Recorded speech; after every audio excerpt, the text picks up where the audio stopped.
Ito, ito yung ano, grabe, ito yung mga saging. So, mayaman dito sa saging.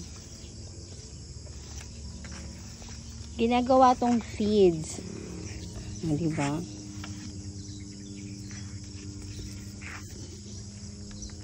Ito. So, ayan. Wala ka po mo dito ba dulong makita ko sa mga ito ngayon sa mga bakansi. Babalatan muna yung saging. Ito lang kasada rin tayo no. Mahal lang gusto yung mga 300 square meter. Next step, pagkabalat ng saging is ayan na. Ayan, paano magbalat, paano mag slice. Galing nga eh. Hindi na siya ano. Hindi na mano-mano. Slicing.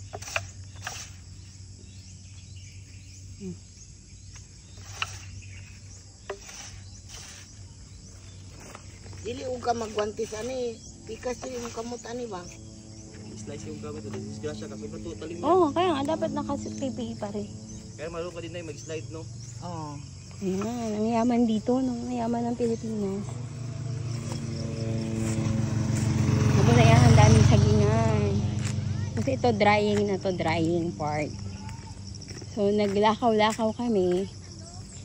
And we see this, ano, parang, ito yung dry na.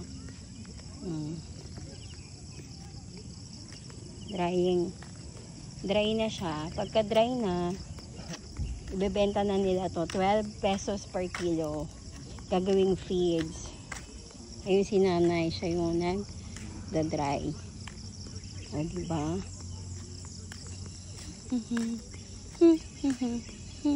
Ganda eh, oh. Ang galing. Amazing. So, si nanay, siya yung nagda-dry. Drying.